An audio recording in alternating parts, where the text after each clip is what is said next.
The letter arrived on a Tuesday in early spring of 1882, and Robert Blackwell read it so many times that the paper grew soft at the folds, the ink smearing just slightly at the edges where his thumbs had pressed too hard and too often.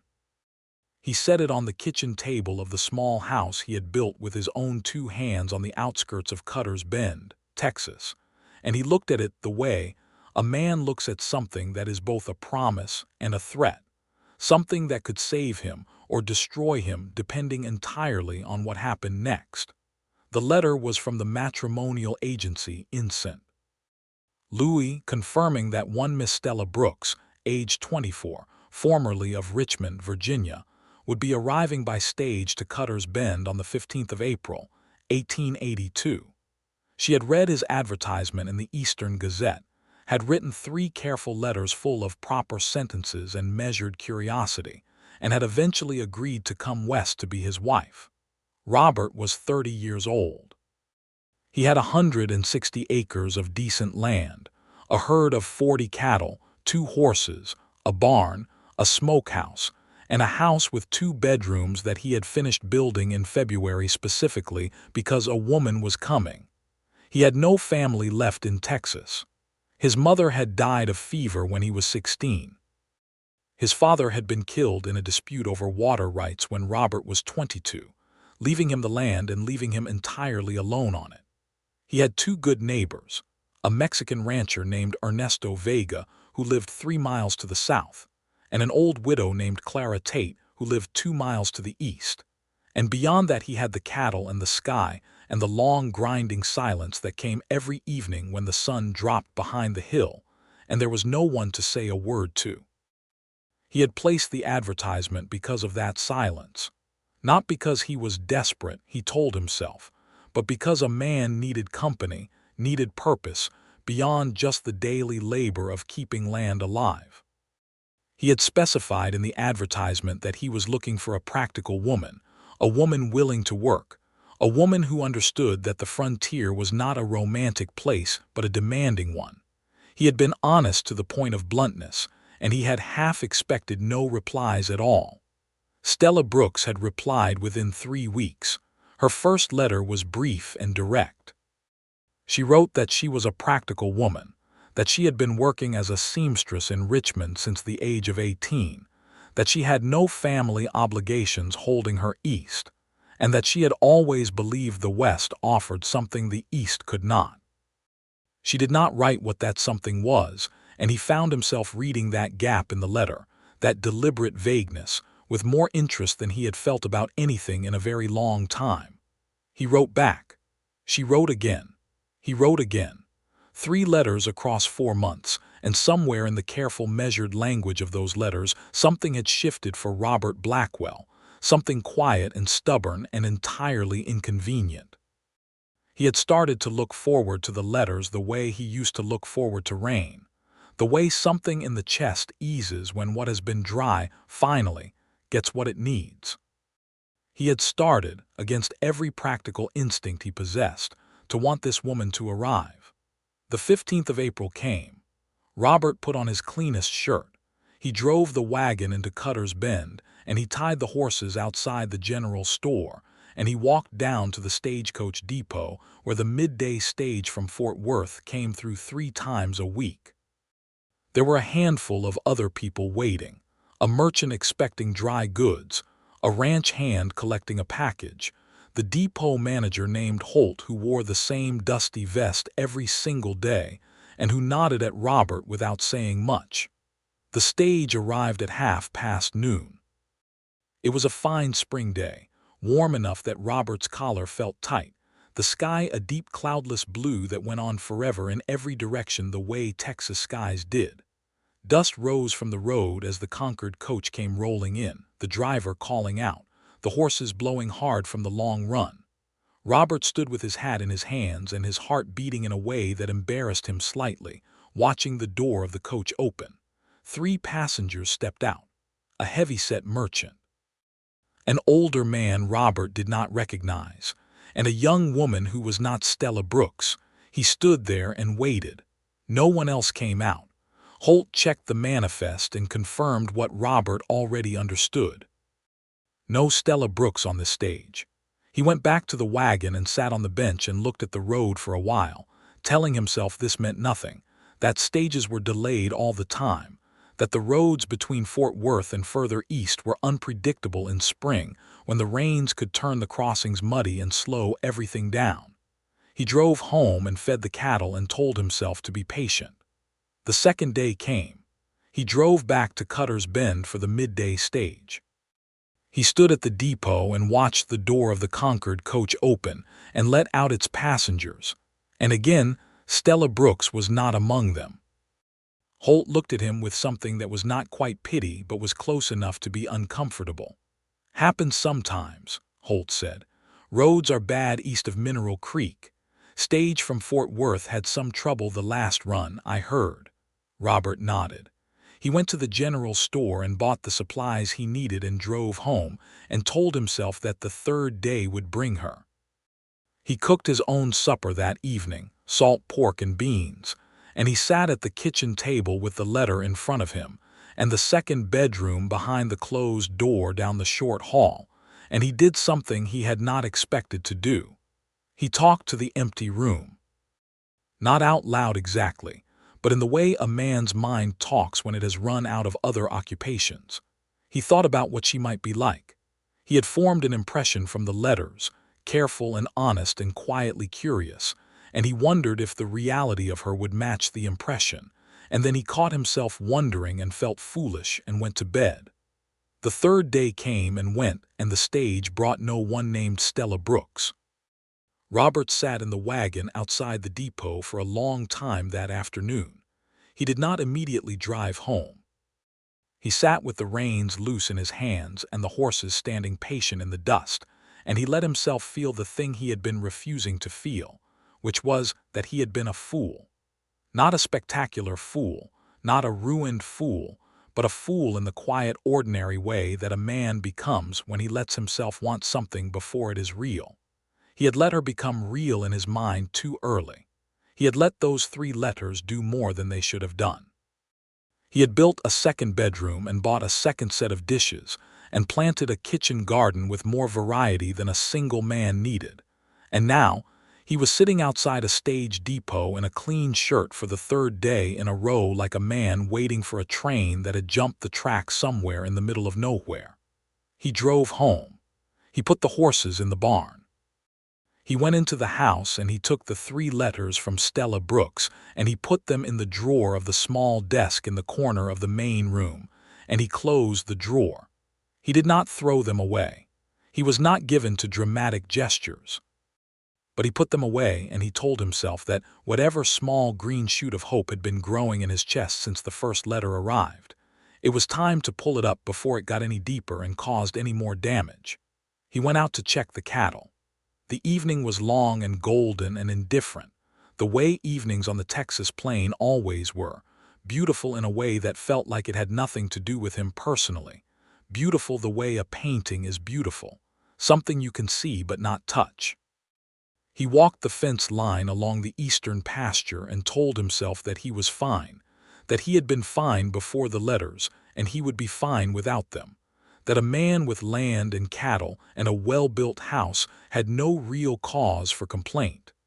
He went to bed that night and slept badly.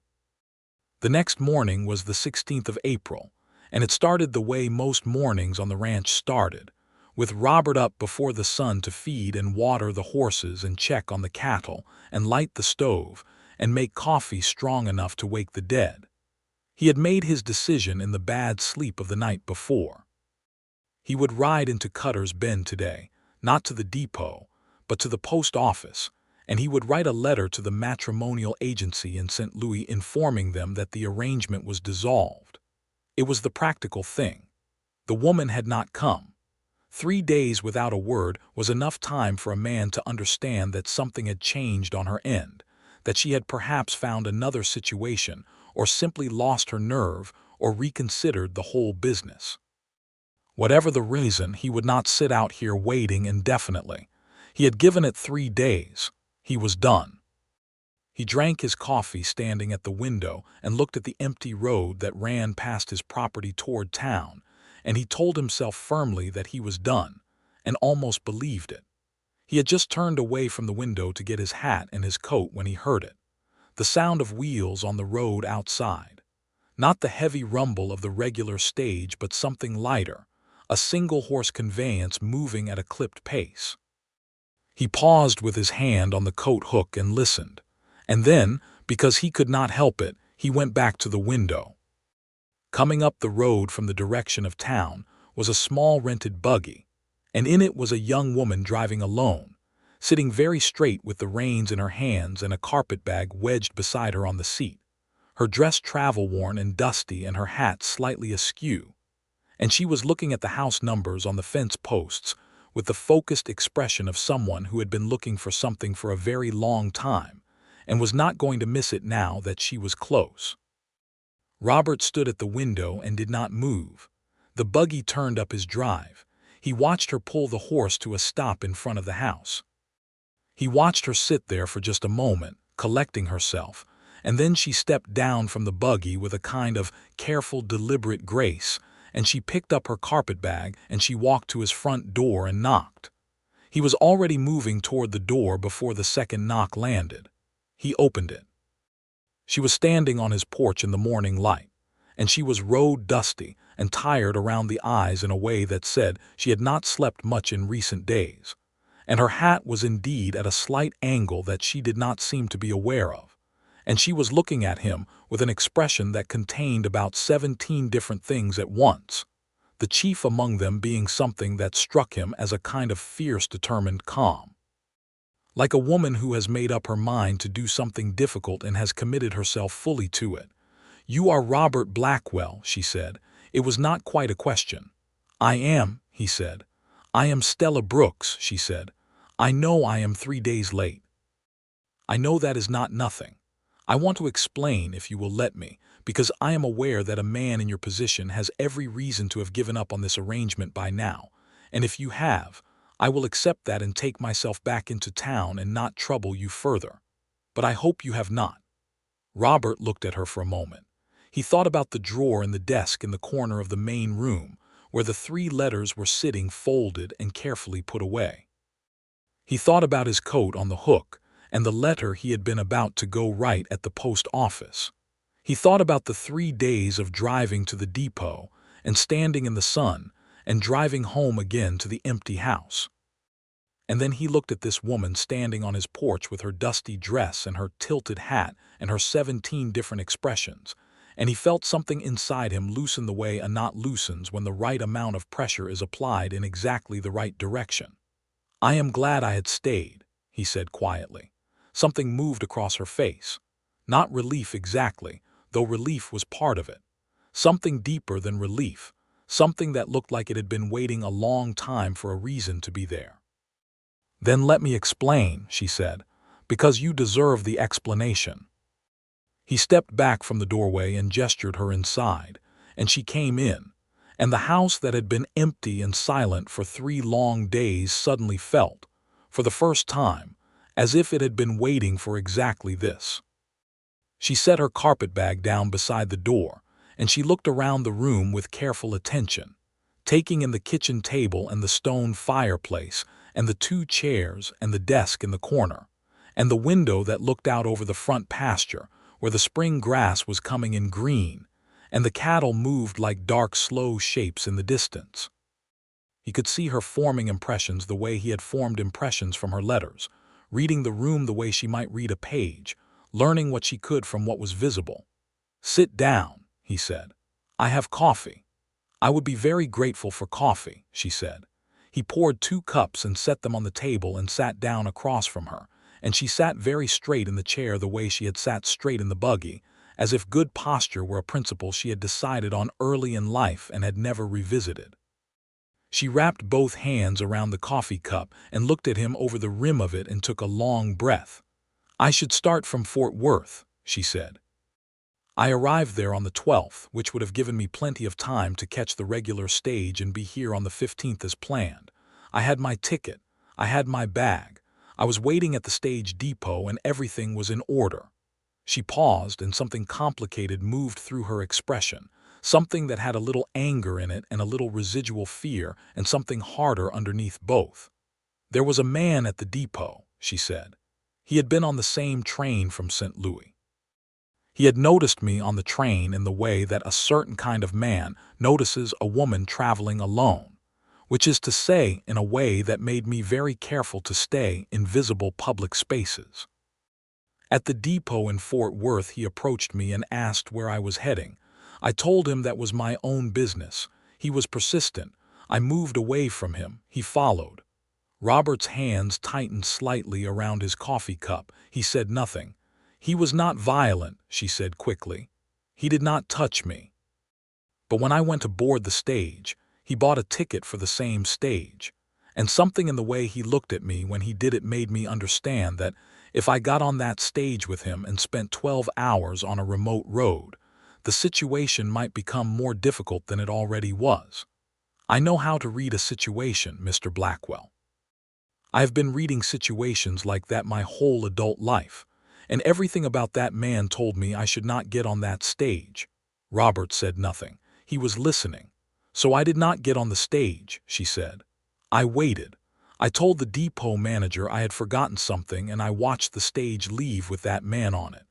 I spent the night at the boarding house in Fort Worth, which cost me money I had not planned to spend. I sent a telegraph to the post office in Cutter's Bend addressed to you, telling you I would be delayed, hoping you would receive it. Robert felt something cold move through him. He had not received any telegraph. He thought of Cutter's Bend's post office, which was also the general store, run by a man named Aldrich who was not notably competent in the best of circumstances. I never received a telegraph, he said. Her jaw tightened slightly. I suspected as much, she said. I was not certain it had been sent correctly. The telegraph operator in Fort Worth was a young boy who seemed uncertain about the process. I never received it, he said again, more quietly, thinking about the 3 days at the depot and what it would have meant to know she was simply delayed. I know, she said. I am sorry for that. I could not control it. What I could control was getting myself here safely, which is what I did. I took the stage on the 14th, the next one going through, and it ran into trouble at Mineral Creek exactly as I expect you may have heard from your stage depot manager. The crossing was flooded and we were delayed by half a day while the driver found a safer ford 3 miles upstream. We arrived in Fort Worth on the 15th, which was the day I was supposed to arrive here, and I spent another night and caught the first stage out the morning of the 16th, which got me to Cutter's Bend this morning at 6:30. She stopped. She looked at him across the table with that steady, careful look. The buggy was the most efficient solution, she said. I rented it at the livery stable. I expect I can return it this afternoon if you will lend me one of your horses to lead it back. He looked at her. He found that he was smiling, not the wide, easy smile of a man who smiles often, because he was not that man, but the smaller, quieter kind that means something is actually funny or true. He had been sitting in this house last night convinced she had simply decided not to come, imagining her in Richmond or St. Louis having reconsidered the whole venture, and she had in fact been sleeping in a Fort Worth boarding house and waiting out a flooded creek crossing and renting a buggy at 6:30 in the morning to drive herself directly to his door. That is a very practical solution, he said. I am a very practical woman, she said. I told you as much in my first letter. You did, he said. There was a pause. The coffee steamed between them. Through the window, one of the horses moved in the pasture and shook its mane, and the morning light came in gold and slanted across the floor between the table and the door. I want to be honest with you about something, he said. I hope you will be, she said. I had almost decided this morning to go into town and write to the agency to dissolve the arrangement, he said. He said it directly, watching her face, because she had been direct with him and he believed she deserved the same. 3 days with no word. I thought you had changed your mind. She received this information with a slight nod, no visible flinching. That is a reasonable conclusion to have drawn, she said. Had I been in your position, I might have drawn the same one. I did not go to town, he said. No, she said. I was standing at that window when your buggy came up the road, he said. Something in her expression shifted very slightly, something that was not quite a smile but was warm in the way a smile is warm, an internal warmth that moved behind the eyes and changed the quality of the steady gaze she had been fixing on him. Then it seems, she said, that the timing worked out after all. It seems so, he said. He refilled her coffee without being asked because the cup was nearly empty, and it seemed like the right thing to do, and she said thank you in a way that suggested she meant it. And they sat at the table for another hour and talked in the way that two people talk when they have said the necessary things and can now move to the other things, the ones that are not about explanation but about discovery. She told him about Richmond, about the seamstress work, about the small apartment above a fabric shop where she had lived for 4 years, and which had grown small in a way that had nothing to do with square footage. She told him about her mother who had died when Stella was 20, and her father who had remarried and whose new wife had made it clear in the gentle, relentless way of second wives that the previous family's presence was not particularly convenient. She said this without self-pity, as if reporting a weather condition. It was what had happened. She had made decisions accordingly. He told her about the land. He told her about his father and the water rights dispute, which had ended with his father shot by a man named Gideon Cole who had since moved on from the territory. And he told it the same way she had told her story, with a kind of settled honesty. This happened, and I survived it, and here I am. He told her about the cattle and the pasture rotation, and the fence repairs that needed doing in the south section, and the well that was good and deep, and had never given him trouble. He told her about Ernesto Vega to the south, and Clara Tate to the east, and the general shape of life in Cutter's Bend. Population perhaps 300, with a church and a school and a decent doctor, and a general store that was not as efficient as it might be at transmitting telegraphs. She asked intelligent questions. She asked about the soil quality and the water access, and the distance to the nearest market town for selling cattle and the schedule of the stages, and whether the church was the kind that expected its women to be decorative or the kind that could use them for actual work. He found himself answering with more genuine engagement than he had brought to most conversations in recent years, because her questions were good, and because she was listening to the answers, actually listening, not in the polite, half-attentive way of social conversation, but in the sharp-focused way of a woman building a real picture of a real place. By the time the morning had reached midday, the coffee was long finished, and the sun was fully up, and the kitchen had grown warm enough that he opened the window, and a spring breeze came through carrying the smell of grass and cattle, and the faint sweetness of the wild plum trees that grew along the eastern fence line.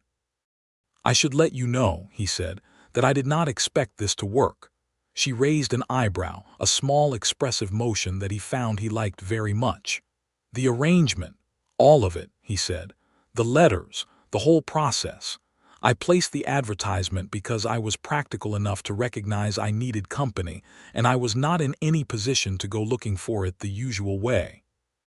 But I did not expect to write letters that made me think, and I did not expect to find myself at that depot 3 days running, and I did not expect to be sitting here this morning feeling this way." "What way?" she asked, and the question was quiet and direct and not coy. She was genuinely asking. He thought about it honestly, like something that had been wrong has been set right, he said, though that might be too large a statement for a morning's conversation. She was quiet for a moment. Then she said, "I read your letters too many times. That is probably an admission I should not make on the first meeting, but since we are being honest, I read them too many times, and I noticed things in them that were more than what was strictly said, and it was partly those things that made me take the next stage out of Fort Worth, even when it would have been easier to go back east." He looked at her across the kitchen table in the warm spring light, and he thought that whatever it was that had been growing in his chest since the first letter arrived, which he had been trying for 2 weeks to convince himself was merely ordinary hope and not something more significant or inconvenient, was going to be very difficult to suppress from this point forward. He was not sure he wanted to try. "I should show you the house," he said. She stood up. "I would like that very much." He showed her the house, which did not take long because it was not a large house, but what it was well built and clean and thoughtfully arranged, because Robert Blackwell was the kind of man who did things carefully and who believed that a well-made thing was worth the extra time it took to make it well.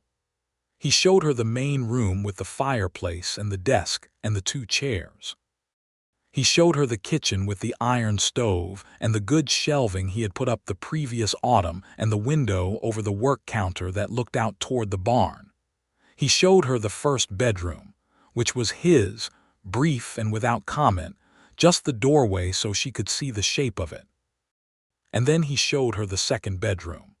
It was the room he had built for her, specifically for a woman who was coming, and it was slightly larger than his own and faced east to get the morning light, which he had done deliberately because he had thought, building it, that someone waking up in an unfamiliar bed in an unfamiliar place would appreciate having morning light come in first thing.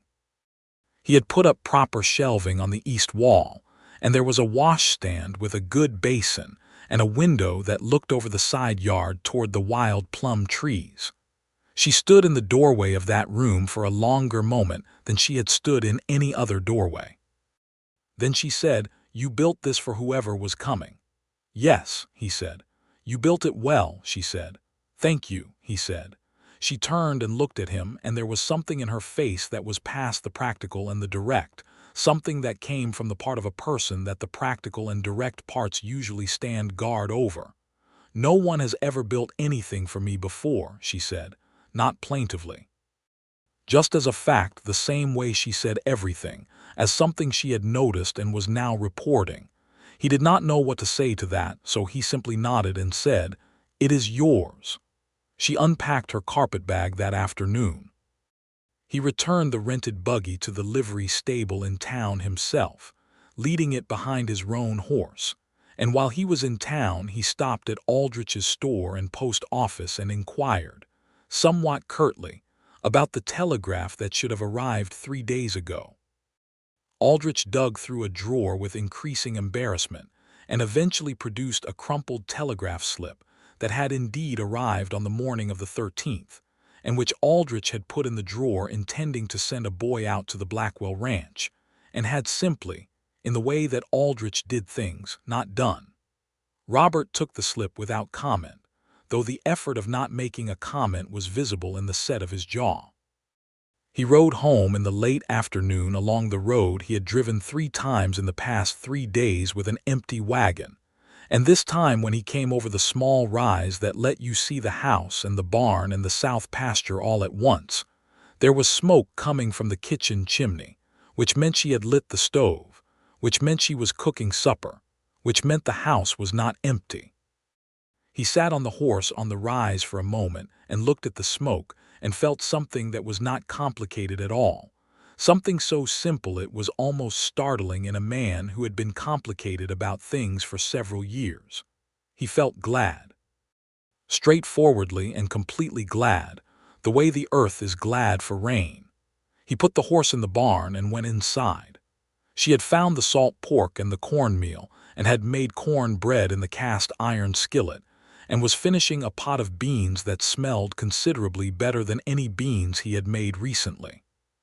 She had also found, somewhere in the course of her unpacking and exploring the kitchen shelves, a jar of dried apple slices that he had forgotten was there, and had started them soaking in the small pot for what he suspected was going to be some kind of dried apple pie or cobbler. "I hope you do not mind," she said without looking up from the skillet, "that I went ahead and started cooking. I did not know when you would be back and I needed something to do with myself and I thought supper would be useful." "I do not mind at all," he said. "Aldrich had the telegraph, I take it," she said. "He did," he said. "I thought as much," she said, and something in her voice carried the very slight edge of a woman who has been right about an annoying thing. "I did not shout at him," he said. "That was restrained of you," she said. He washed up at the kitchen basin and sat at the table and watched her move around the kitchen with the ease of a woman who has been cooking in small spaces her whole life and knows how to read an unfamiliar kitchen quickly and make it work. She moved efficiently, without fuss, reaching and adjusting and tasting and adding, and he thought about how the kitchen had looked every evening for the past 3 years with him alone in it, and how the same space looked entirely different with her in it, not crowded, just inhabited, the way a room should look. They ate supper at the kitchen table as the evening came in through the windows, and the sky went from blue to gold to the deep rose orange of a Texas sunset, which is a particular and excessive beauty that the state seems to produce effortlessly, and which Robert had long since stopped noticing the way you stop noticing things that are always there. But he noticed it tonight, the rose light coming through the window and touching the table and the bread, and the 2 cups of water and Stella Brooks sitting across from him eating corn bread and asking him about his neighbors. He told her more about Ernesto Vega, who had come up from Coahuila 15 years ago and had built his ranch from nothing, and was one of the best stockmen in the county, and also one of the fairest men Robert had ever known, though the county did not always treat him with the fairness he deserved, because the county had opinions about Mexican landowners that Robert found contemptible, and said so without qualification. Stella looked at him when he said that with an expression that was approving and also slightly surprised, as if she had been prepared for a different kind of man, and then she asked about Clara Tate. Clara Tate, he explained, had come west with her husband Walter 20 years ago, and had been widowed 11 years back when Walter's heart gave out during a fence-post drive in midsummer heat. She had kept the ranch running herself with the help of 2 hired hands, and she was 63 years old and had opinions about everything, and was the most reliable source of practical information about nearly anything related to frontier living within 20 miles. She was also, he said, going to come over within the next 48 hours once word spread that his bride had arrived, because Clara had strong views about welcoming people properly and would not stand on ceremony once she decided something needed doing. "I would be glad to meet her," Stella said. He believed she meant it. He was beginning to understand that Stella Brooks said things she meant and did not say things she did not mean, which was a quality he had not encountered as often as he would have liked in the course of his life, and which he found in this woman remarkably attractive. Clara Tate arrived the very next morning. She came in her wagon with a sack of flour and a smoked ham and a jar of pickled okra, and she came through Robert's front door with the forward momentum of a woman who has never in her life waited to be invited into a space she had decided to enter, and she shook Stella's hand with both of hers and looked at her with sharp blue eyes that missed nothing and said, "You are younger than I expected, and you look tired and you have good hands. I will be satisfied with that for now." Stella looked slightly startled, which Robert found endearing because she had handled everything else so far with absolute composure. Then she laughed, a real laugh, quick and genuine, and said, "I appreciate the directness." "I have no patience for any other kind," Clara said. Clara stayed for 2 hours and talked about soil and seed and cattle management and the particular challenges of the South pasture in dry years, and the names of the best tradespeople in Cutter's Bend and the ones to avoid, and she told Stella which women in town were worth knowing and which ones were trouble. She told her about the church and the preacher, who was a decent enough man with an unfortunate tendency toward sermons about female submission that Clara had been known to address directly from the third pew. She told her about the doctor, a young man named Paris who had come from Tennessee 2 years ago and was smart and capable, and about the schoolteacher, a woman named Fowler who ran the school with the kind of disciplined intelligence that Clara considered the only appropriate approach to education. Through all of this, Clara also watched Robert and Stella with an attention that was not subtle, and at one point when Stella went to refill the coffee pot and Robert's eyes followed her across the room without his seeming to notice that they were doing it. Clara caught Robert's gaze on the return and gave him a look of such knowing and satisfied approval that he felt heat climb his neck and looked away. "She is exactly right," Clara said quietly, when Stella's back was turned. "I am aware," he said, equally quiet. "Then do not be stupid about it," Clara said. "You have a tendency to take too long with important things." "I will bear that in mind," he said. Clara left, and he and Stella stood on the porch and watched the wagon go back down the road toward town and then toward Clara's place to the east, and after a moment Stella said, "I like her very much." "Good," he said. "She has decided she likes you as well, which is not something she does quickly." "I could tell it was a significant gesture," Stella said. "The ham alone communicated something serious." He laughed at that, a real uncalculated laugh, and she glanced at him sideways with an expression that seemed pleased, as if she had been trying for the laugh and was glad to have achieved it. Over the following days they built the shape of their life together the way houses are built, one sound piece laid against another, each one testing and confirming and extending. She was quick to understand the ranch's needs and the rhythm of its days. She had not grown up on a farm, but she had grown up in practical circumstances, and she was a fast learner, and had the kind of unsentimental relationship with hard work that comes from having done a great deal of it.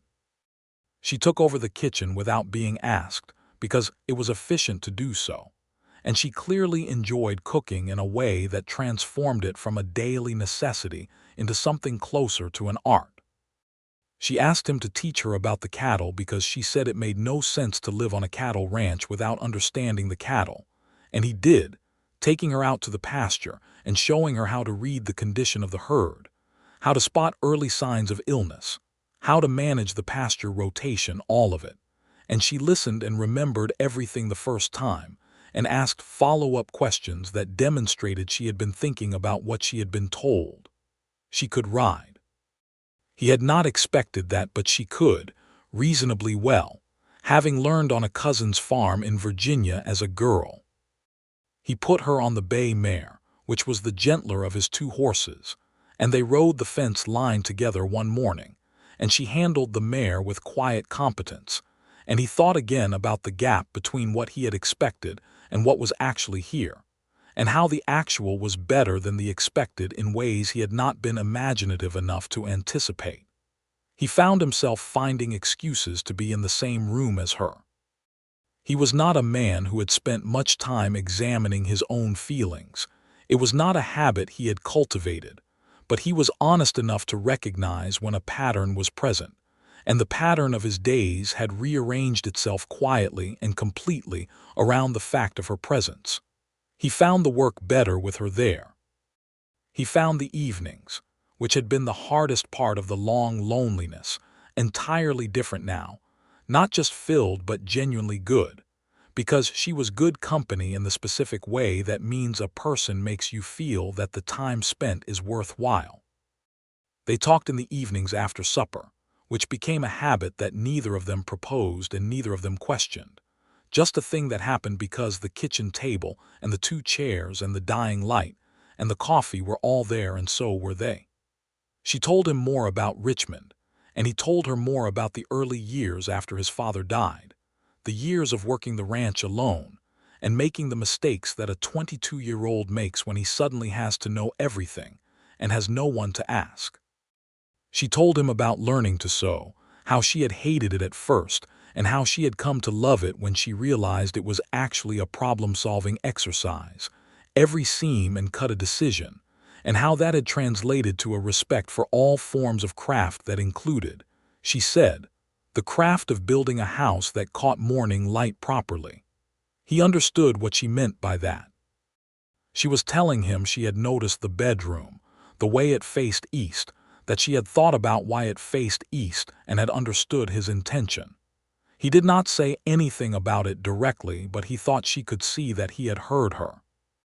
It was on a Thursday, 2 weeks after her arrival, that Ernesto Vega came over with his wife Maria and their two youngest children, a boy of 10 and a girl of 7, and they brought tortillas and a beef stew, and Maria Vega embraced Stella with the warm, practical ease of a woman who welcomes all good neighbors without needing to know everything about them first.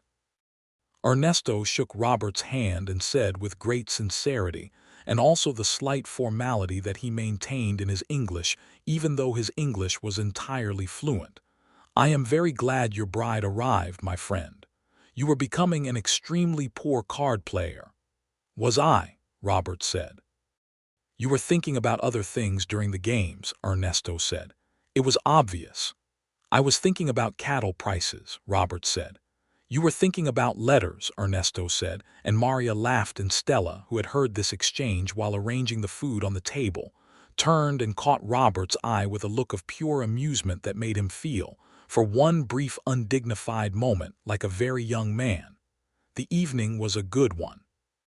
The children ran in the yard while the adults ate and talked, and the Vega's older son Diego, who was 17 and working the ranch full-time, came by later to collect his siblings and stayed long enough to eat 2 more tortillas and listen to Robert talk about the South Pasture plan with the focused attentiveness of a young man trying to learn the trade. Stella asked Diego good questions about what he was finding challenging in the work, and Diego looked pleasantly surprised to be asked and answered seriously. And Robert watched her do this and thought about all the ways she was different from what he had constructed in his imagination from 3 letters, and how every difference was an addition rather than a subtraction. After the Vegas left and the kitchen was cleaned and the night had come fully down over the plains, they were sitting in the 2 chairs by the fireplace, because the April nights were still cool enough to want a fire, and Stella was doing some mending, one of his shirts with a fraying cuff, and he was reading the weekly paper from Fort Worth that was always 3 days late but still worth reading. And the fire was going, and the night was quiet outside, and the horses were still in the barn, and the cattle were on the pasture, and everything was as it should be. And Robert looked up from the paper and looked at her in the firelight, her head bent slightly over the mending, the lamp beside her chair making her hair look almost copper, and he thought, "This is what I was building this house for, this specific thing, this quiet good evening with this specific woman." He said, "Stella." She looked up. He was not a man who had practice with what he wanted to say. He was better with actions than with words, better with built things than with spoken things. But he had been living next to these feelings for 2 weeks, and she had told him on the first morning that she had read his letters too many times, and he thought she deserved to know where things stood. "I want to be clear about something," he said. "All right," she said, setting the mending down in her lap. "When I placed that advertisement," he said, "I was looking for a practical arrangement, someone to share the work in the house and the life out here. I was not thinking about anything more than that, and I was not expecting anything more than that." "I know," she said. "What I want you to know," he said, "is that something has changed in 2 weeks, and I believe something was changing well before that, during the letters, and I am aware that we have agreed to marry, and that some people in such an arrangement do not consider the feelings separately from the agreement, but I do not want to marry you only because we agreed to it. I want to marry you because I intend to love you, and I believe I may already be well on the way to that, and I want you to know that that is true so that you can decide whether you want to proceed on those terms." She looked at him across the firelight. The mending was still in her lap, and her hands were still on it, but she had stopped thinking about the mending. "Robert," she said, "I drove myself in a rented buggy to your door 3 days late, with the full knowledge that you might have given up and turned me away. I did that because something in 3 letters convinced me that the man who wrote them was worth driving to, worth making the case to, worth asking to hear me out before making a final decision. I did not make that drive out of obligation to the arrangement. I made it because I wanted to." He looked at her, and she looked at him, and the fire crackled between them, and outside the Texas night was enormous and dark and full of the sound of crickets beginning their spring song. "I think we are saying the same thing," he said. "I think we are," she said. They were married at the end of April, 3 weeks after her arrival in the small church in Cutter's Bend. The preacher was the man Clara had warned them about, the one with the unfortunate sermon tendencies, but he was at least competent at the administrative portion of a wedding and kept himself relatively brief. Clara Tate sat in the front pew on the bride's side and wept with the brisk efficiency of a woman who permits herself emotions on appropriate occasions and manages them promptly. Maria Vega sat beside her and cried more openly and without apparent apology. Ernesto Vega stood as Robert's witness and shook his hand afterward with great warmth and told him he hoped he would now return to being a better card player. Diego stood with his parents looking pleased and slightly embarrassed, as young men do at weddings. Stella wore her best dress, the blue one she had brought from Richmond, which was not a wedding dress in the conventional sense but which was well made and good quality and suited her exactly. And she had done something with her hair that made it look particularly fine, and Robert stood at the front of that church and watched her walk toward him and felt the word remarkable move through his mind with the simplicity of a statement of fact. She was remarkable. He was not sure what he had done to deserve remarkable, but he was not going to question it. The vows were said. The words were old and simple, and Robert said them with the quiet steadiness he brought to everything important, and Stella said them with her characteristic directness and an undercurrent of feeling that he heard clearly even in the formal language. When he put the ring on her finger, a plain gold band he had bought from the jeweler in the next town over, she looked down at it for one moment with an expression he did not have a word for, but which he felt in his chest like something settling permanently. They went home to the ranch after the wedding celebration at the Vegas place that evening, which involved excellent food and several lively songs from Ernesto's cousin, who had come down from Abilene and played the guitar with considerable skill. And when they arrived home, the spring night was clear and enormous, and the stars were the way Texas stars are, not merely present but insistent, as if the sky is making a point. He helped her down from the wagon and she stood beside him for a moment looking up at the stars, and he stood beside her and looked at them too, and she said quietly, "It is very large out here." "It is," he said. "I did not fully understand that from Richmond," she said. "You can read about the scale of the plains, but you cannot feel it until you are standing on them." "Does it trouble you?" he asked, because it was a real question and she deserved it. She was quiet for a moment, genuinely considering. Then she said, "No, it did at first a little, but it has stopped troubling me and started feeling like something else. Like there is enough space here for a person to actually become what they are without everything pressing in on all sides." He understood that. He had lived it for years. He had not been able to articulate it as well as she just had, but the feeling was one he recognized. "Yes," he said, "that is exactly it." She turned from the stars and looked at him.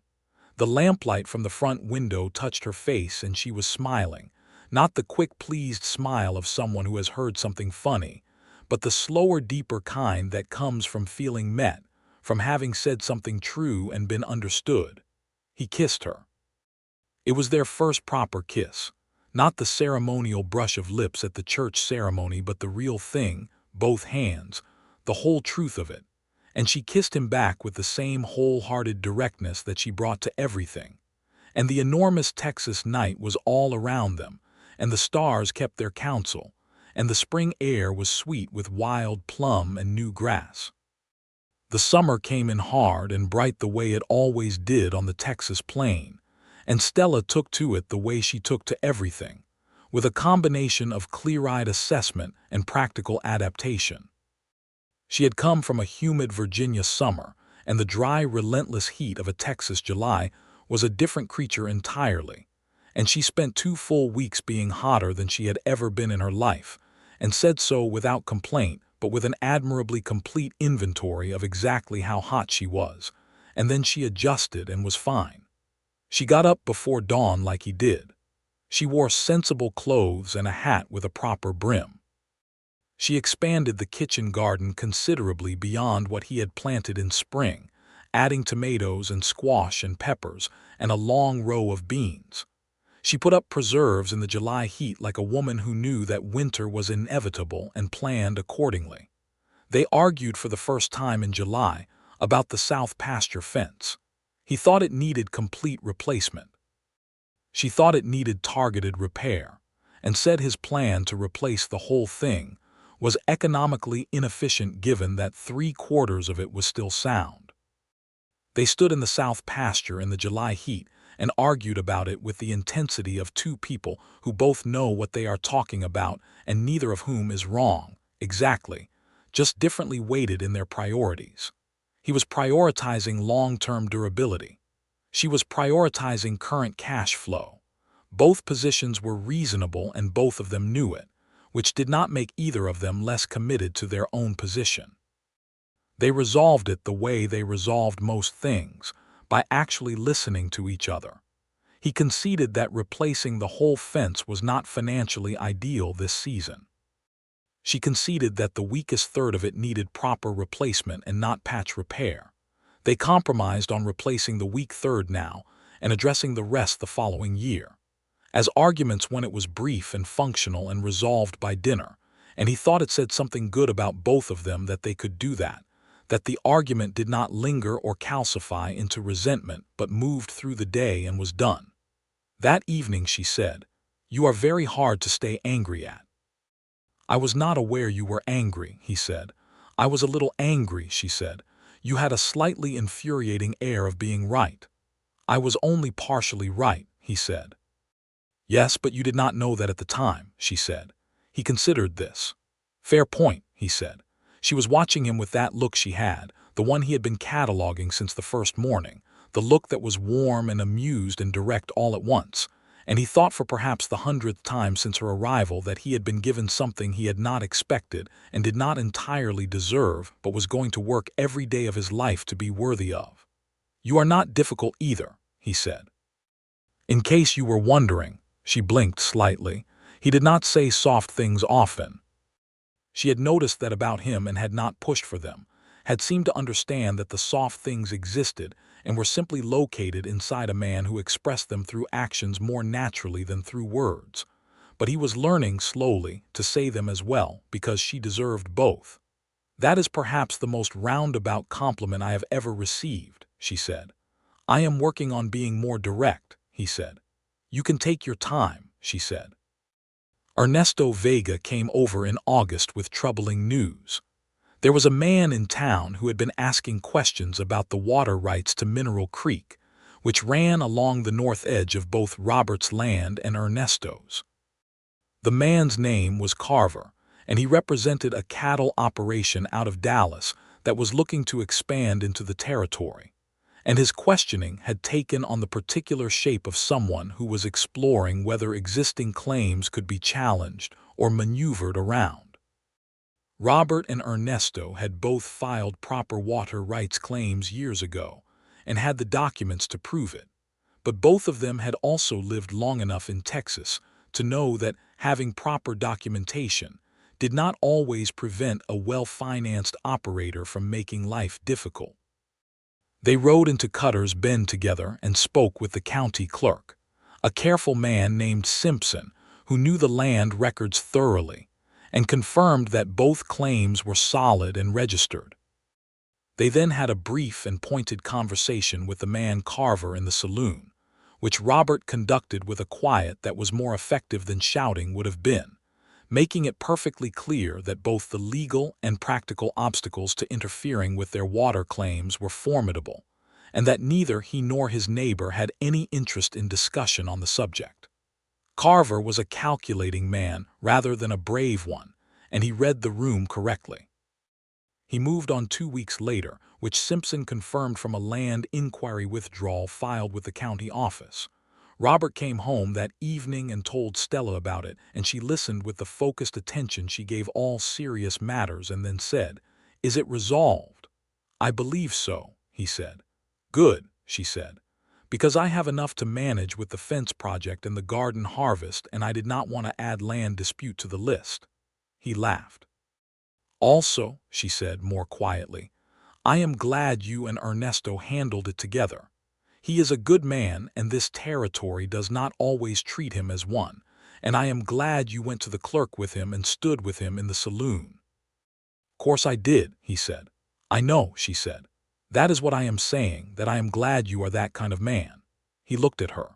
She said things like that to him sometimes, things that acknowledged specifically who he was and found it good, and he was not sure he would ever entirely get used to the feeling it produced. The autumn came in with the first cool winds from the north, and the prairie grass went golden and dry, and the cattle were fat from the summer pasture, which was a good sign for the season. They drove the herd to the market at Fort Worth in October. Robert and Ernesto and Diego, and two hired hands whose names were Percy and Sal, both reliable men who had worked the local ranches for years. Stella stayed at the ranch with Maria Vega for company, and the two of them spent 3 days doing the kind of intensive winter preparation that women on the frontier do in autumn, laying in stores and checking supplies, and the systematic review of everything that would need to be in place before the weather closed in. Robert came back from Fort Worth with better prices than he had expected, because the quality of the herd had been particularly good this year, and he came back changed in a small way that he did not immediately name, but which had to do with the drive down, and the nights around the fire with Ernesto, and the ride back when he had found himself counting the miles not with dread as he used to, but with something that felt, to his slight amazement, like eagerness. He was eager to get home. He was eager to tell her about the prices. He was eager to see the light in the window. He got back after dark, and she had kept supper warm, and she listened to the account of the drive and the prices with genuine interest, and asked about the quality of the Fort Worth market and what Ernesto had thought of it. And then she said, "I am glad you are back." "So am I," he said, and meant it in more than one direction. In November, on a cold evening when the fire was high and the wind was coming across the plains in the particular way that means winter is not far behind it, she said to him across the kitchen table, "I may be expecting." He looked at her. She was watching him with that careful, direct gaze, the one that never hid what it was doing, which in this case was reading his response. "May be," he said. "I am not certain yet," she said, "but I think so. Clara would know better than I do, and I intend to ask her." He sat with it for a moment, the word expecting and all of its enormous implications, the particular weight of it in the context of this ranch and this life and this woman he had come to love with a thoroughness that surprised him regularly. "Are you all right?" he asked, because that was the first question, the only first question. "Yes," she said. "I am fine. I am not frightened, if that is what you are asking. I am paying attention, is all. Clara will know what to do," he said. "Clara will probably tell me exactly what to do in a list of 10 points before I finish asking the question," she said. He reached across the table and put his hand over hers. She turned her hand over under his and held it. Clara confirmed it 3 days later with the calm authority of a woman who has known about such matters for 40 years. She talked to Stella for an hour and a half, while Robert sat in the main room and tried to read the paper and failed completely. When Clara came out, she looked at him with the blue eyes that missed nothing and said, "She is healthy and the timing is right, and you are going to need to put a proper rail on the back porch steps before spring because I will not have her taking a fall." "I will do it this week," he said. "You will do it this week," Clara agreed, as if confirming an instruction she had given. She put her coat on and picked up her bag, and then at the door she paused and looked at him with something in her expression that was too tender to be her usual manner, and she said quietly, "Walter and I never had children. I want you to know that what you have here is not nothing, Robert. It is very much something." "I know," he said. She nodded once fiercely and went out the door. He put the rail on the back steps that week. He reinforced the bedroom shelving and made sure the window latch was secure against winter drafts. He rode to the doctor's office in Cutter's Bend and had a conversation with Dr. Paris that covered the necessary practical ground with thorough efficiency, and he came home and reported to Stella with a similar thoroughness, and she said he had been more comprehensive than she expected, and that she appreciated it. "I take important things seriously," he said. "I know you do," she said. "That was one of the things I noticed in the letters." Winter closed over the plains like a lid, and the world became small and tight and fire-centered, and the days were short. They spent Christmas Day at the Vega Ranch with Ernesto and Maria, and all four of their children, and the cousin from Abilene was back with his guitar. And there was abundant food and warmth and noise, and Robert sat at that table with his wife beside him and her hand in his under the table, and thought about the Christmas 2 years ago when he had sat at his own table alone and eaten cold beans, and gone to bed at 8 o'clock because there was nothing else to do. January was hard. A blizzard came across from the north in the second week, and they were confined to the house for 3 days while the wind drove ice and snow sideways across the plain. The cattle were in the pasture shelter, and the horses were in the barn, and everything that could be secured had been secured, and they were in the house with enough wood and enough food and a fire that they kept going through the nights and the days. They played cards. He taught her checkers, and she beat him twice in a row on the second day, and he suspected she had already known how to play checkers, but he could not prove it. She read to him from the book she had brought from Richmond, a novel that he found unexpectedly engaging, and when she tired of reading he read to her, haltingly because he read aloud less naturally than she did, but she did not comment on the halting and simply listened. On the third night of the blizzard, when the wind was howling and the fire was bright and they were both warm and full and sitting close together on the settee he had bought in the fall, she said, "Robert." "Yes," he said. "I want you to know something," she said. He waited. "When I was on the stage from Fort Worth, the second one, the one that got delayed at Mineral Creek," she said, "there was a moment when we were stuck at the crossing, and the driver was saying we would need to wait perhaps until the next morning for the water to drop, and I was sitting in that stage in the cold looking at the flooded creek, and thinking that I was now going to be 3 days late at minimum, and that you would almost certainly have concluded by then that I was not coming." She paused.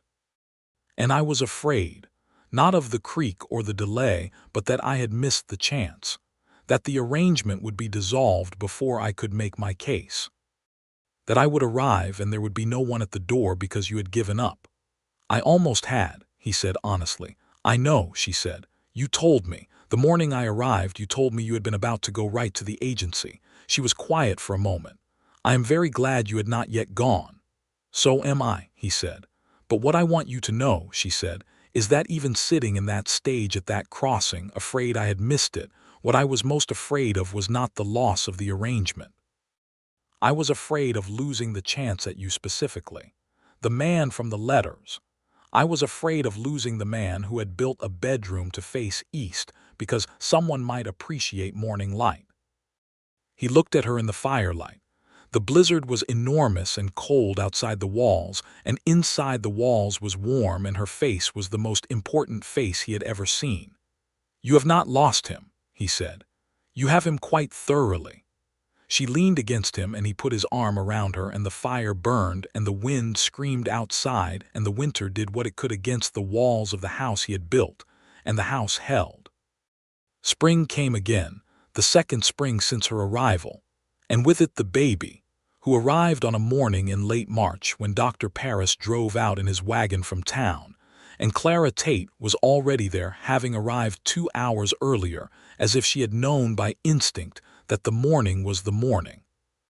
Robert spent 3 hours in the barn doing unnecessary work with great focus, because it was the only way he could bear the waiting, and Ernesto Vega appeared at 10:30 and sat with him in the barn, and talked about nothing in particular and was simply present, which was what Robert needed, and he was grateful for it in the way you are grateful for something that cost the other person something and they gave it anyway.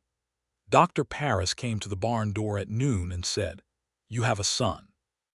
"They are both well."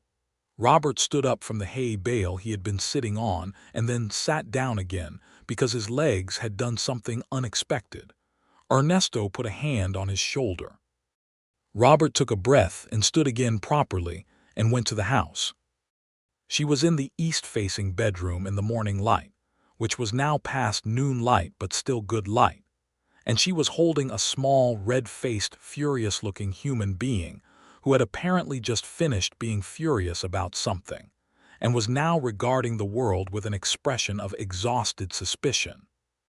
And Stella was looking at this small person with an expression of such concentrated love and wonder and fierce protectiveness that Robert stopped in the doorway for a moment and simply witnessed it before she looked up. She looked up.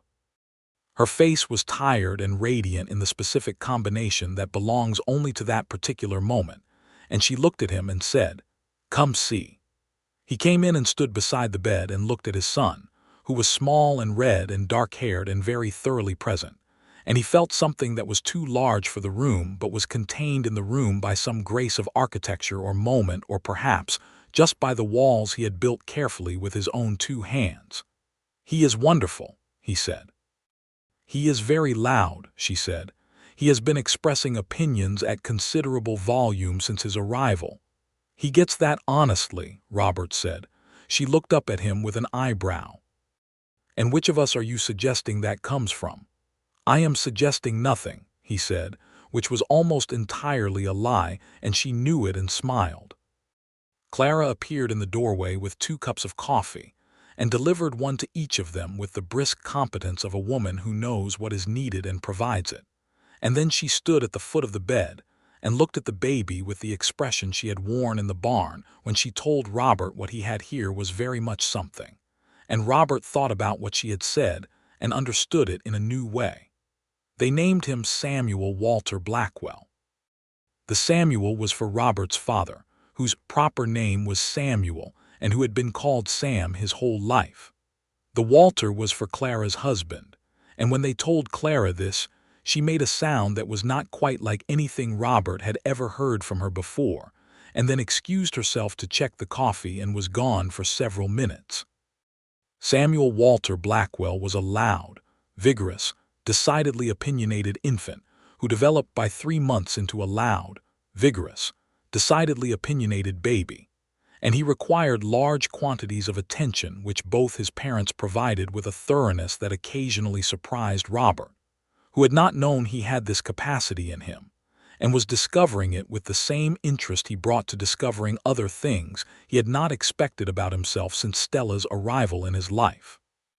He had not expected to be a man who found cattle quietly satisfying, and then he had found that he did. He had not expected to be a man who talked after supper about things that were not entirely practical, and then he had found that he did. He had not expected to be a man who would sit in a rocking chair at 10 o'clock at night holding a baby and feel nothing but contentment, and then he sat in a rocking chair at 10 o'clock at night holding his son and felt nothing but contentment. Stella watched him with Samuel sometimes with an expression that was too private for him to interpret fully, but which he understood instinctively to be the expression of someone seeing something they had hoped for and finding it real. The ranch grew. He extended the south pasture that second year and added 15 head of cattle, which brought the herd to a size that required the hired help more consistently, and Percy and Sal became permanent fixtures on the place, eating most of their meals at the kitchen table and folding into the shape of the household with the easy naturalness of men who are comfortable where they are put and glad to be in a good situation. Stella cooked for 4 instead of 2 and did not complain about this, though she reorganized the kitchen to accommodate it with a thoroughness that Percy and Sal received with the faint nervous cheerfulness of men who had learned not to argue with the woman of the house on matters of household organization.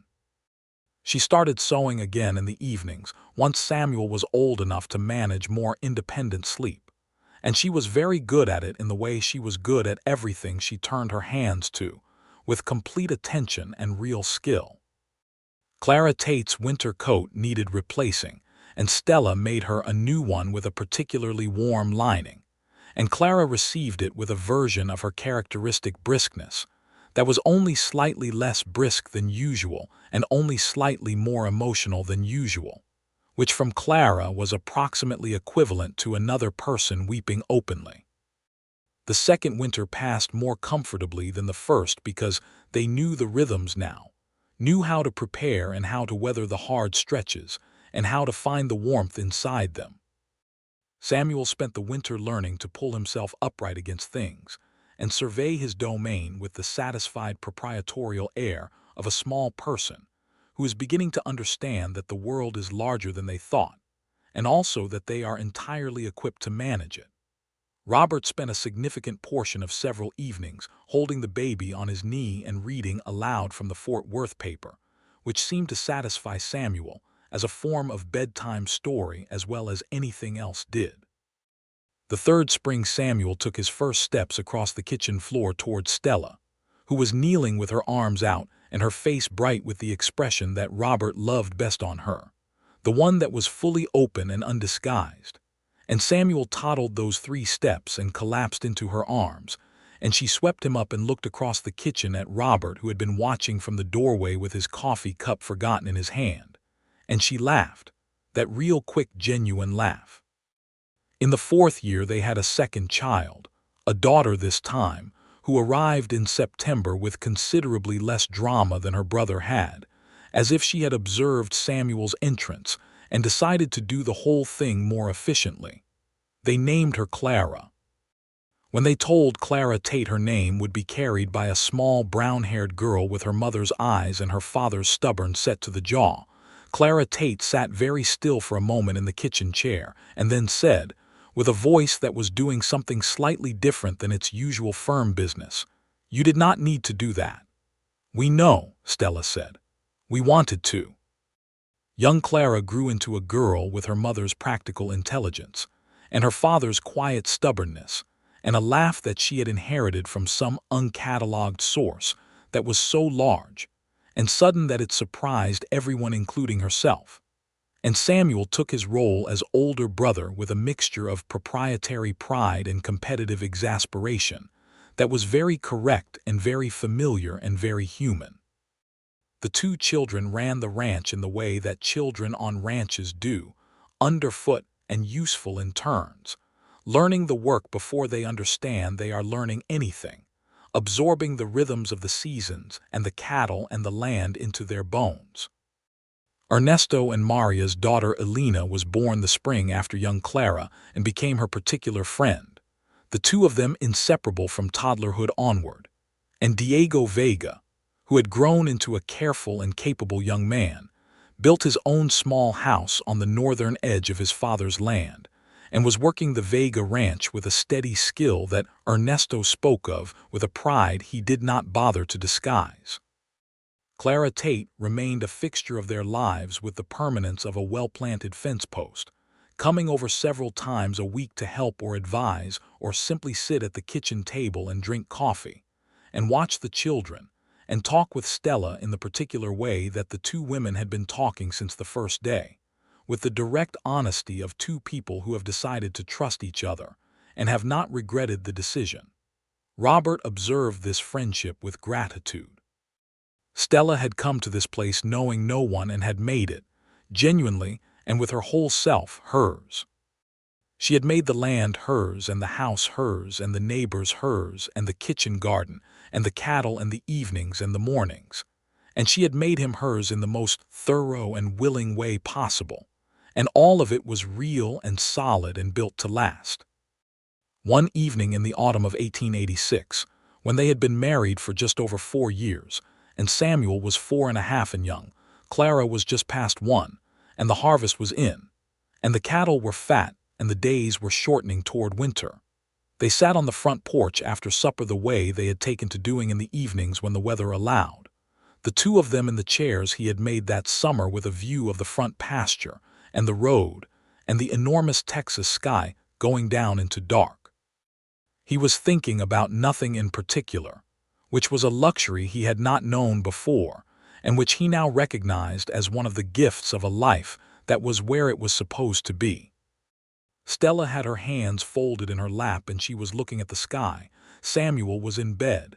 Young Clara was in the small rocking cradle just inside the front door where they could hear her if she stirred. "Robert," she said. "Yes," he said. "Do you remember the morning I arrived?" she said. "Yes," he said. "Do you remember what you said?" He was quiet for a moment, thinking back to that morning 4 years and some months ago, the buggy coming up the drive, the woman in the dusty dress with the slightly tilted hat, the knock at the door. He remembered his exact words because they were the truest things he had said in his life up to that point, and true things tend to stay with you. "I said I was glad I had stayed," he said. She turned from the sky and looked at him, and her face in the fading evening light was the face he knew best in the world, the one he had spent 4 years reading and had never once finished reading because there was always something new in it. "I think about that sometimes," she said. "I think about how much depended on that, on you staying, on not going into town that morning." "I almost did not stay," he said. "I know," she said. "You told me." "And you still came," he said. "I still came," she said, "though I would not have known whether you had stayed or gone until I reached your door." He thought about that. The particular courage of driving to an unknown door not knowing if anyone would answer. Coming anyway. "Stella," he said. "Yes," she said. He looked at her in the evening light, this woman who had driven herself in a rented buggy to his door 3 days late and knocked. This woman who had read his letters too many times and had considered it a reason to come rather than a reason to be cautious. This woman who had built a life here out of nothing but her own capable hands and clear eyes and genuine heart. "I have something I want to say," he said. "Then say it," she said. "I said on the morning you arrived that I was glad I had stayed," he said. "And I meant it then, in the simple way that the moment allowed. But I want to tell you now what I mean by it after 4 years, because I think I understand it better now than I did then." She was watching him with her complete attention the way she always did, the way that had seemed so serious to him at first, and that he now recognized as simply how she was when something mattered. "I was glad I had stayed that morning," he said. "But what I know now, what I know with every part of this life we have built together, is that I am glad I stayed not just for that morning. I am glad I stayed for every morning after it. I am glad I stayed for the corn bread and the checkers and the south fence argument and the blizzard and Samuel's first steps and Clara's name on Clara Tate's face when she heard it. I am glad I stayed because staying meant you, and you are the most entirely right thing that has ever happened to me." She was quiet for a moment. The sky was very dark now, and the stars were coming out one by one over the plain and somewhere across the pasture. One of the horses moved in the dark, and the crickets were in full song. "Robert Blackwell," she said, and her voice had something in it that was past the practical and the direct, and was purely, simply, the sound of a woman who loves someone and is not pretending otherwise. "You are a great deal better with words than you think you are." He looked at her and she looked at him, and the night was all around them, warm and large and full of the patient life of the plain.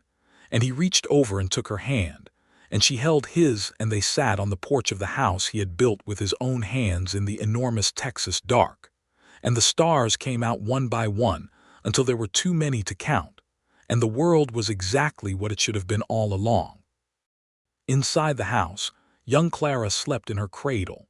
Samuel was deep in the dreamless sleep of children who run all day in open air.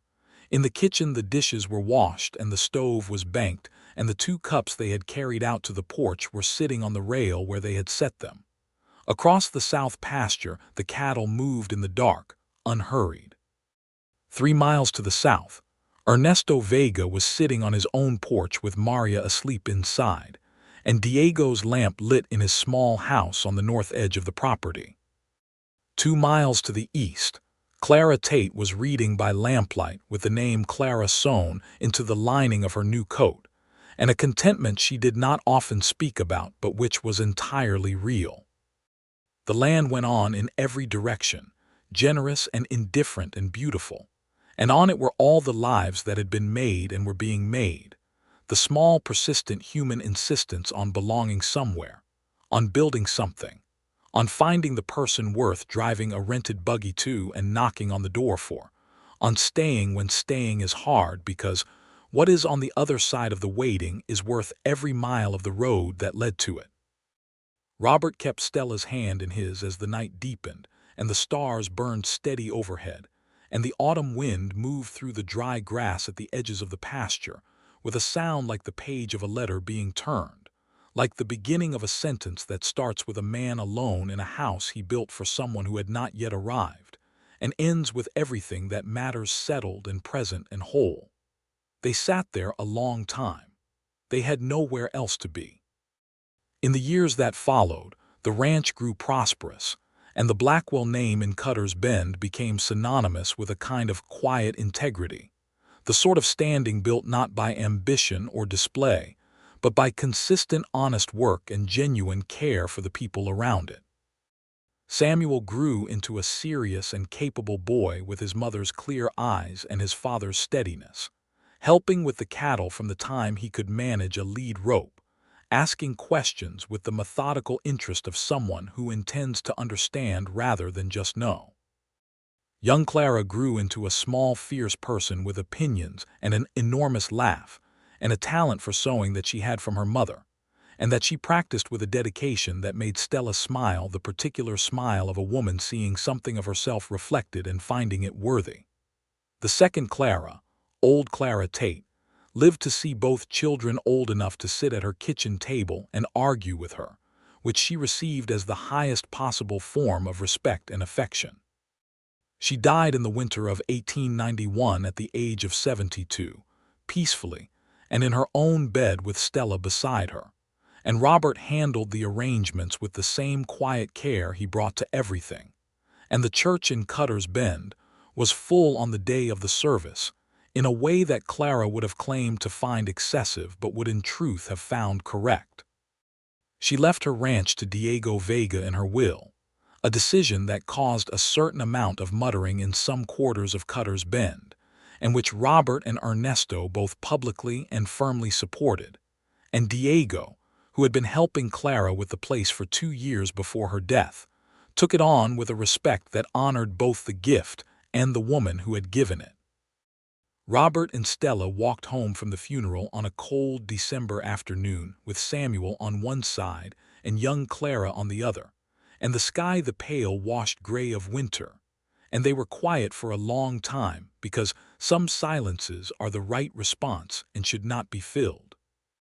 Finally, young Clara said, in the way children sometimes arrive at the center of a thing by accident, she was happy, wasn't she, at the end?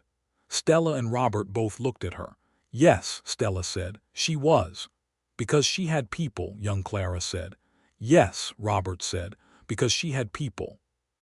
Young Clara nodded with the satisfied air of someone who has confirmed what she suspected, and took her father's hand on one side and her mother's on the other, and the four of them walked home through the winter afternoon, and behind them Cutter's Bend went about its business, and ahead of them the ranch sat solid on the plain, the smoke rising from the kitchen chimney, the horses in the barn, the cattle in the south pasture, everything in its place. There are loves that arrive complete, full-formed and announced. And there are loves that build the way good houses build, one careful piece at a time, each piece chosen and placed and tested before the next one is set down. The second kind takes longer but holds better, because everything in it has been considered and chosen, and nothing is in it that was not meant to be there. What Robert Blackwell had built on those 160 acres of Texas plain was the second kind, in every sense. The house that faced east for the morning light, the fence that was partly replaced and partly kept according to sound economic reasoning, the kitchen table where two people talked after supper about things that were not entirely practical, the east-facing bedroom where a boy was born and a girl after him, and where the years settled like good soil around a deep root. And what Stella Brooks had done, driving herself in a rented buggy down a Texas road 3 days late and knocking on an unknown door, was the bravest and most practical thing she had ever done in a life that had not been short on either bravery or practicality. She had knocked on the door of a man who had almost left. She had asked him to hear her out. She had built a life in a place that had seemed enormous and empty, and had made it full. She kept the 3 letters in the drawer of the desk in the corner of the main room for the rest of her life. She never read them to him. She did not need to. He was the man from the letters, and she was the woman who had answered them, and every day they spent on that land was the continuation of the same correspondence, written not in ink on paper but in work and weather and supper and argument and laughter, and the long, slow accumulation of everything that a life spent with the right person becomes. He was glad he had stayed. He was glad every single day.